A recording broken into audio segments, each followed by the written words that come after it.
ಇಂದೇ ಡೌನ್ಲೋಡ್ ಮಾಡಿ ಮತ್ತು ನಿಮ್ಮ ನೆಚ್ಚಿನ ಶೋಗಳನ್ನು ಆನಂದಿಸಿ.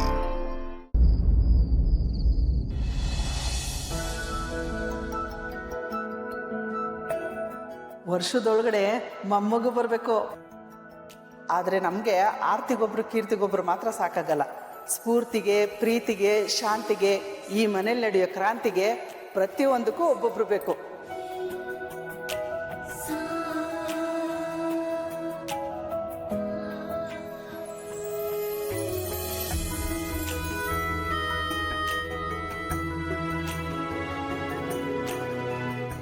ನನ್ನ ಸಂಸಾರ ಆಗಲಿ, ನನ್ನ ಹಣೆ ಬರ ಆಗಲಿ, ಶ್ರಾವಣಿ ಜೀವನಕ್ಕೆ ಶಾಪ ಆಗಬಾರ್ದು.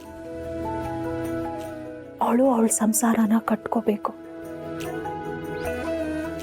ಅವಳ ಮಡ್ಲಲ್ಲಿ ಒಂದು ಪುಟ್ಟ ಮಗು ಆಡಿ ನಲಿಬೇಕು. ಆದರೆ ಸುಬ್ಬು ದೊಡ್ಡ ಮನೆ ಬಗ್ಗೆ ಇರೋ ನಿಯತ್ತು, ಗೌರವ ಅಂತೆಲ್ಲ ಯೋಚನೆ ಮಾಡ್ತಾ ಸದ್ಯಕ್ಕೆ ಮಕ್ಕಳು ಬೇಡ ಅಂತಿದ್ದಾನೆ. ಪಾಪ ನನ್ನ ಮಗಳು, ಅವಳ ಮನಸ್ಸಲ್ಲಿ ಏನಿದೆಯೋ ಅದನ್ನ ತಿಳ್ಕೋಬೇಕು.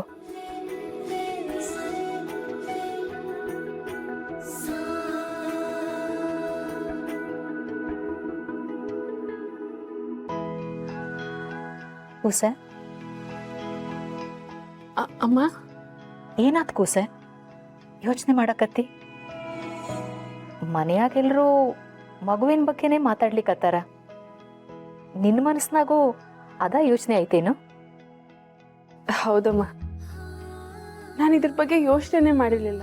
ಆದರೆ ಮನೆಯವರೆಲ್ಲ ಮಾತಾಡ್ತಿರೋದನ್ನೆಲ್ಲ ಕೇಳಿ ನನ್ನ ಕನಸಲ್ಲಿ, ನನ್ನ ಆಸೆಗಳಲ್ಲಿ, ನನ್ನ ಕಣ್ಗಳಲ್ಲಿ ಬರೀ ಮಗುನೇ ಕಾಣ್ತಾ ಇದೆ. ಅದರಲ್ಲೂ ನನಗೆ ಒಂದು ಮಗು ಅಂತ ಆದರೆ ಹೆಣ್ಮಗುನೇ ಆಗ್ಬೇಕು. ಹೆಣ್ಮಗುನ? ಹೆಣ್ಮಗು ಅಂದ್ರ ಅಷ್ಟೊಂದು ಆಸೆನಾ ಕೂಸೆ? ಹೌದು, ನನಗೊಂದು ಹೆಣ್ಮಗುನೇ ಆಗಬೇಕು. ನಾನು ಅನುಭವಿಸಿರೋ ಕಷ್ಟಗಳು ಯಾವುದೂ ಆ ಮಗು ಅನುಭವಿಸ್ಬಾರ್ದು. ನಾನು ಆ ಮಗುನ ಅಷ್ಟು ಚೆನ್ನಾಗಿ ನೋಡ್ಕೋಬೇಕು. ಕಷ್ಟನಾ?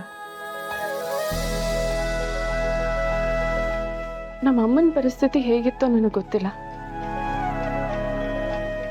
ಆದರೆ ನಮ್ಮಮ್ಮ ನನ್ನಿಂದ ದೂರನೇ ಆಗ್ಬಿಟ್ರು. ತಾಯಿ ಇಲ್ಲದೆ ಒಂದು ಮಗುವಿನ ಜೀವನ ಹೇಗೆಲ್ಲ ಇರುತ್ತೆ, ಎಷ್ಟೆಲ್ಲ ಕಷ್ಟ ಇರುತ್ತೆ ಅಂತ ನನಗೆ ಗೊತ್ತು. ಆದರೆ ನನಗೆ ಮಗು ಅಂತ ಆದರೆ ಯಾವುದೇ ಕಾರಣಕ್ಕೂ ಒಂದೇ ಒಂದು ಕ್ಷಣನೂ, ಒಂದೇ ಒಂದು ದಿನಾನೂ ಆ ಮಗುಗೆ ಅನಾಥ ಪ್ರಜ್ಞೆ ಕಾಡಬಾರ್ದು. ತಾಯಿಯಿಂದ ಅವಳು ಯಾವತ್ತೂ ದೂರ ಇರಬಾರ್ದು. ನಾನು ಯಾವತ್ತೂ ಅವಳ ಜೊತೆನೇ ಇರ್ತೀನಿ. ನನಗೆ ಸಿಗದೆ ಇರೋ ಪ್ರೀತಿ ಅವಳಿಗೆ ಕೊಡ್ತೀನಿ. ಅವಳನ್ನ ತುಂಬಾ ಚೆನ್ನಾಗಿ ನೋಡ್ಕೋತೀನಿ. ನಾನು ಅವಳನ್ನ ಚೆನ್ನಾಗಿ ನೋಡ್ಕೋತಿರೋದನ್ನ ನೋಡಿ ನಮ್ಮಮ್ಮ ಮತ್ತೆ ವಾಪಸ್ ಬರ್ಬೇಕು.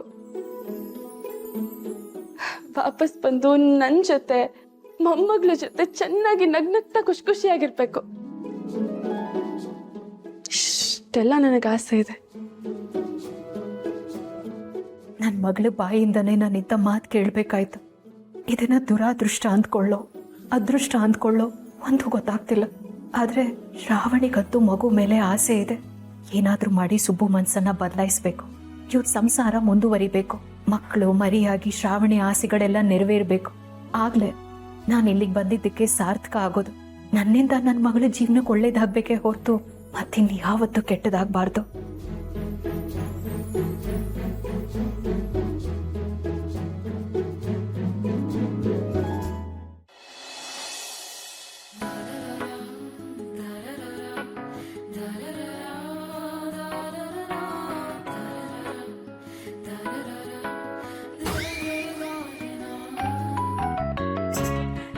ಏನು ಸಾಹೇಬ್ರೆ, ಬರ್ತಾ ಬರ್ತಾ ಮಾತು ಕಮ್ಮಿ ಆಗ್ತಿದೆ, ಮತ್ತೇನೋ ಜಾಸ್ತಿ ಆಗ್ತಿದೆ? ಮತ್ತೂ ಜಾಸ್ತಿ ಆಗ್ತಿದೆ, ಮುತ್ತೂ ಜಾಸ್ತಿ ಆಗ್ತಿದೆ. ಮತ್ತೂ ಇಲ್ಲ, ಮುತ್ತೂ ಇಲ್ಲ. ಹೊತ್ತಾಯ್ತು, ನಿದ್ದೆ ಮಾಡಬೇಕು. ನಿದ್ದೆ ಮಾಡೋದಾ? ಅಲ್ಲ ಮೇಡಮ್, ಈಗ ತಾನೇ ಮಾತು ಕಮ್ಮಿ ಆಯಿತು ಅಂತ ಹೇಳಿದ್ರಿ ತಾನೇ. ಈಗ ಮತ್ತೂ ಇಲ್ಲ, ಮುತ್ತೂ ಇಲ್ಲ, ಕಡೆ ಪಕ್ಷ ಮಾತಾದರೂ ಆಡ್ಬೋದಲ್ವಾ ಮೇಡಮ್? ಆಯ್ತಪ್ಪ, ಆಯ್ತು, ಕೂತ್ಕೋಬಾ, ಮಾತಾಡ. ಅದೇನು ಮಾತಾಡ್ಬೇಕು ಹೇಳು ಮೇಡಮ್. ನಾವಿಬ್ಬರು ಮಾತಾಡಬೇಕು ಅಂದರೆ ಏನಾದರೂ ಒಂದು ವಿಚಾರನೇ ಇರಬೇಕಂತೇನಿಲ್ಲ. ಈಗ ಇಬ್ಬರು ಸಂತೋಷವಾಗಿರಬೇಕು, ಸುಖವಾಗಿ ಜೀವನ ಮಾಡಬೇಕು ಅಂತ ಇಬ್ಬರು ಮನಸ್ಸಲ್ಲಿದ್ದರೆ ನಾವು ಏನೇ ಮಾತಾಡಿದ್ರು ಮುತ್ತಿನ ಹಾಗಿರುತ್ತೆ. ಹೌದು ಸುಬ್ಬು, ನನಗೆ ನನ್ನ ಲೈಫ್ ಬಗ್ಗೆ ನಾನು ಯೋಚನೆ ಮಾಡಿದ್ರೆ ಒಂಥರ ಆಶ್ಚರ್ಯ ಆಗುತ್ತೆ ಗೊತ್ತಾ. ನಾನು ನನ್ನ ಜೀವನದಲ್ಲಿ ಇಷ್ಟು ಖುಷಿಯಾಗಿರ್ತೀನಿ ಅಂತ ನಾನು ಯಾವತ್ತೂ ಅನ್ಕೊಂಡಿರ್ಲಿಲ್ಲ. ಅಪರಂಜಿತರ ಗಂಡ ಸಿಕ್ಕಿರೋವಾಗ ನಾನು ಖುಷಿಯಾಗಿರ್ಲೇಬೇಕಲ್ವಾ. ನನ್ಗೆ ಯಾವ ತೊಂದರೆ ಆಯ್ತದೆ, ನಾನು ಸದ್ಯಕ್ಕೆ ಇವ್ನಿ. ಆದ್ರೂ ನೀನ್ ನೋಡಿದ್ರೆ ಏ ನಾಯಿ ಎಲ್ಲ ಇದೆಯಾ ಸೋಡ ತಗೋಬಾ ಅಂತ ಹೇಳಿದ.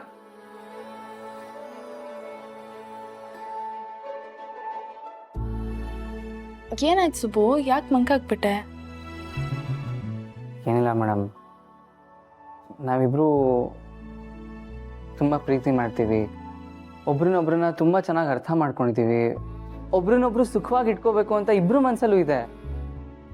ಆದ್ರೆ ಏನ್ ಸುಬ್ಬು? ಆ ಮದನ್ಗೆ ಸಾವಿತ್ರಿನ ಕೊಟ್ಟು ಮದುವೆ ಮಾಡ್ಬಿಟ್ವಲ್ಲ ಮೇಡಮ್. ಅವನು ಸಾವಿತ್ರಿನ ಮನಸ್ಸಾರೆ ಪ್ರೀತಿಸ್ತಾನೆ ಇರಲಿಲ್ಲ ಮೇಡಮ್, ಬರೀ ನಾಟಕ ಆಡ್ತಾ ಇದ್ದ. ಅವನನ್ನೇ ಅವಳಿಗೆ ಕೊಟ್ಟು ಮದುವೆ ಮಾಡಿಬಿಟ್ಟಿದ್ದೀವಿ. ಅವಳು ಅವನ ಜೊತೆ ಅದು ಹೇಗೆ ಸಂಸಾರ ಮಾಡ್ತಾಳೋ, ಗರ್ಭಿಣಿ ಬೇರೆ.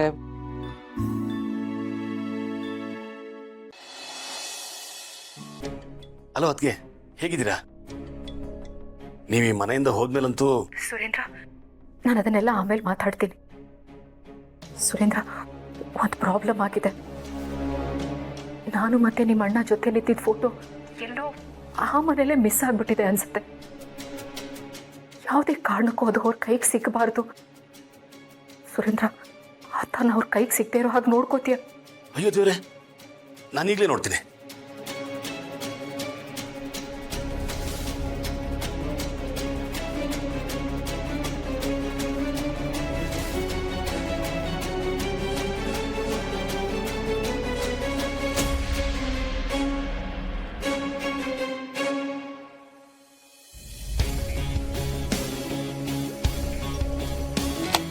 ಅಣ್ಣ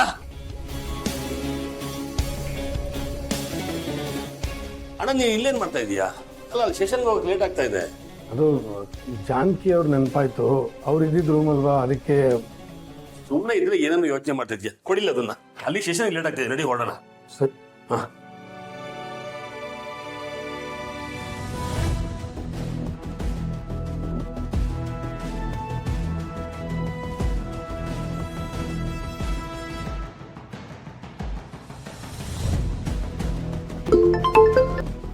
ಸುರೇಂದ್ರ, ಅದಕ್ಕೆ ಫೋಟೋ ನನ್ನ ಕೈಲಿದೆ, ಅಣ್ಣ ನೋಡಲಿಲ್ಲ.